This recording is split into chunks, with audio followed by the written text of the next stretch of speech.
Hey all! Today the new adventure begins because now I'm at airport Amsterdam Schiphol and I'm going today to London. It's the first time for me, so I'm very excited. Going on a trip for 4 days and I'm going to see all the beautiful things of London. I'm going to do the Jack the Ripper tour. Oh, I'm scared, but also very excited. It will be great. Come with me. Yeah.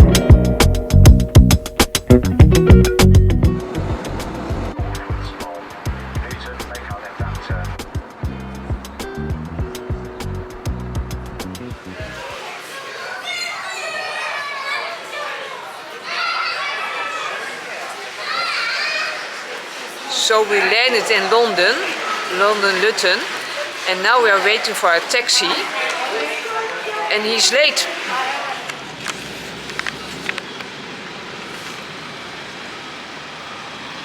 One hour later.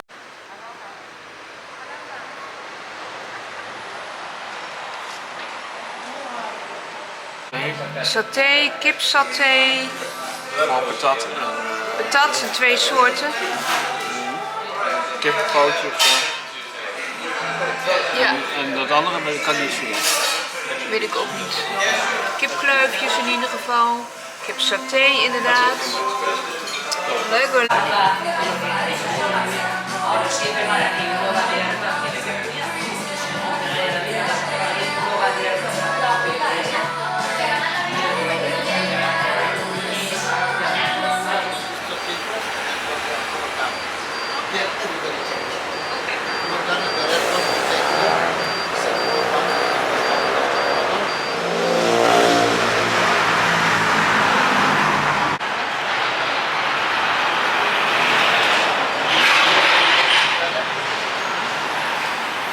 So we are now at our hotel and we are going on the hop off, hop on. Oh nee. Going so yeah, the big bus, the big bus, the hop on, hop off bus. And it's all over London and it will take 5 hours in total. So it will be a long trip. Yeah. It's a lot to see in London. Yeah. It's very busy on the bus.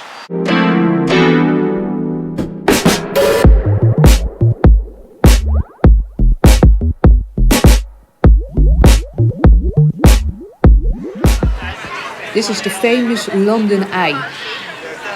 And the ticket is not very cheap. It's for 30 minutes it's £30.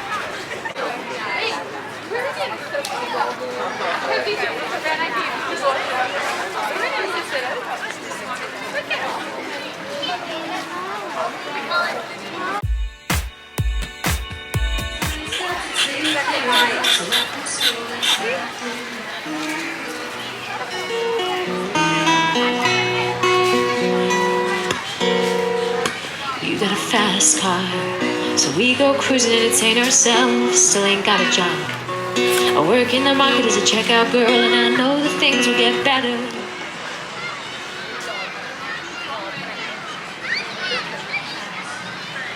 I've been on the bus, the hop on, hop off the bus all day. And this spot, I love it. It's my favorite spot from now.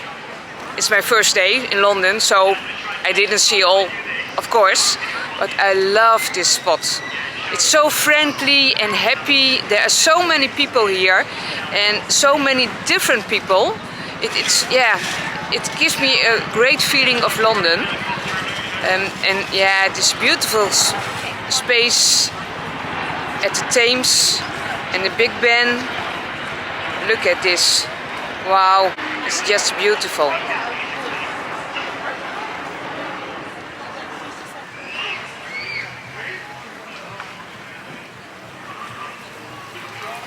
Colour of the seats in the House of Lords, which is this side of the Houses of Parliament to our right. And the green bridge down there, That's at Westminster Bridge. The seats in the House of Commons, that side of the building, are green.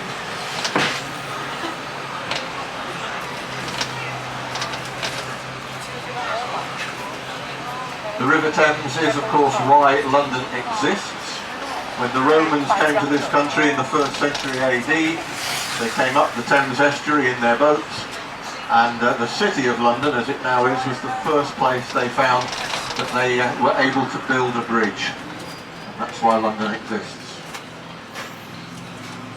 Just ahead on the left here are the headquarters of MI5, Military Intelligence 5, that's our internal security people. The James Bond lot, MI6, are just down the river on the other side.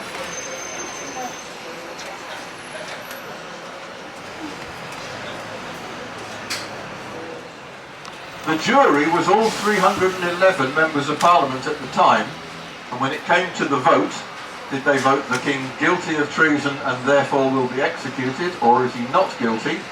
Of those 311, 155 said not guilty, but 156 said guilty.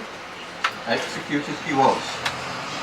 Like a common criminal in Whitehall, 30th of January 1649, his last request was could he have 2 shirts to wear. And when they asked him why he wanted 2 shirts, he said because it's cold, and if the cold makes me shiver, people will think I'm afraid, and I'm not afraid. Now we can hear a rock, can you? Westminster Abbey on the left, fabulous place to visit. You do need a ticket, same at St Paul's, but the thing with both of those, if you fancy it, and you just want to see inside without exploring it, at the time while you're here, do try and get a ticket to see something. Part of the experience, the London Theatre.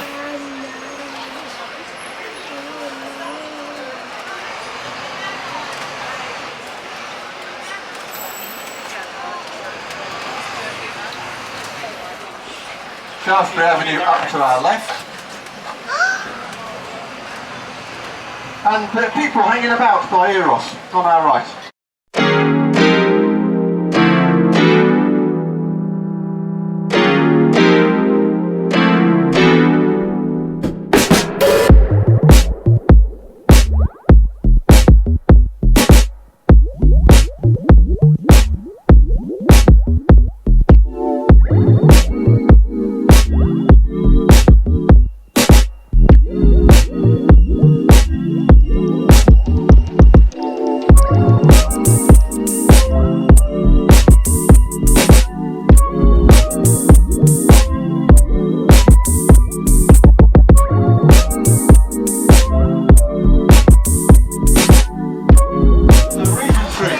Lots of lovely upmarket stores, including here on the left, Hamleys. 7 floors of toys here at Hamleys. Wonderful place. Bit noisy too. Behind us here, behind Hamleys, we have Carnaby Street, which was the place for your fashion shopping in the 1960s and 70s. And I don't mind sharing this with you. I still own the pair of purple crushed velvet loom pants that I bought in Carnaby Street in 1972, and before anybody asks, no, they don't fit me anymore, but there is an attachment. You know, they're not going anywhere. I'm keeping those. They can burn them with me when the time comes. Also behind there is Soho. Soho used to be a hunting park. The name Soho is a hunting cry, or was, a bit like Tally-Ho. Soho used to have a very racy reputation back in the 1950s into the 60s for, well, what should we call it euphemistically with children on the bus? Adult entertainment. On the bank you see a tall obelisk, which is known as Cleopatra's Needle. And it was a gift to this country from the country of Egypt, which makes it rather unusual. Because if you go to the British Museum and other museums, most of the stuff that we have in those rooms, that's why it's Cleopatra's Needle, and if you look at the 2 sphinxes either side of it, they're supposed to be guarding it. But if you have any knowledge of Egypt, operate at night, and at night, they'd lock the gates on the bridge, curfew. City of London was locked in. But the Tower Bridge, which we will be going over shortly. The bottom bit is the bit that opens to let tall ships come through.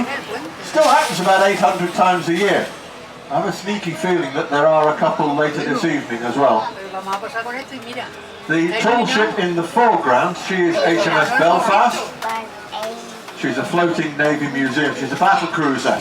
She last saw action in the Korean War, but she was the ship that fired the first salvos on D-Day at the Normandy coast. So you can visit HMS Belfast if you're interested in things naval.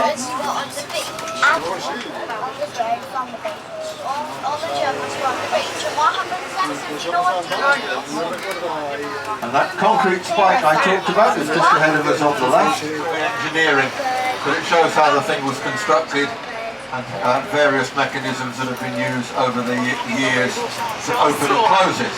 And you also get to walk on the walkway at the top. So over to the left, the other side of the river, you can see the Tower of London, and the white tower is that bit in the middle with the tall turret at each of its four corners. That dates back to the time of William the Conqueror. And you can see that the tower has been added to over the years, made stronger and bigger.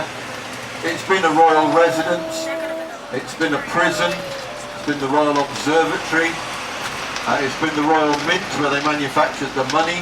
It's been a zoo as well, actually. There was a time, medieval days, when the fashion was that various kings and queens would visit each other, and there was a kind of competition, a bit of one-upmanship, who could be the most lavish host and who could bring the most exotic gift. And the exotic gifts tended to be wild animals. And the first polar bear ever to come to this country was an exotic gift to one of our kings, and he kept it in the moat here at the Tower of London until it died. And it died fairly quickly because that poor polar bear arrived here without any instructions as to what it would eat. So they didn't know what to feed it. You see here the walls on the left here? You've got those narrow slits are for firing arrows out of, and down to our left, the dry grass is where the moat would have been. Now, why do castles have moats? It's not just to look pretty. No, no, no. If you are attacking a castle, you're not going to get in through the gate, no matter how hard you try. That's the most heavily defended part. You will not get enough men up and over a wall like that to make a difference. So you've got an option. You can starve them out by laying siege. Or, if you're able to do it, you go about, I don't know, somewhere between a quarter of a mile and half a mile away, out of arrow range, and you start digging a tunnel. And you dig your tunnel until you come to the base of the stone wall of the castle, and you light a fire. And you will lose people in that tunnel keeping that fire going, but eventually the heat from the fire will cause the stone to crack and the wall to crumble, and that's your way into a castle, and that's why they have moats, because it stops people doing that. See, minor useless information. The rise here, it's on the right. It's not a school anymore, but when it was a school, one of its pupils was a young boy called Daniel Radcliffe. So in theory you could say that that is where Harry Potter went to school before he went to Hogwarts.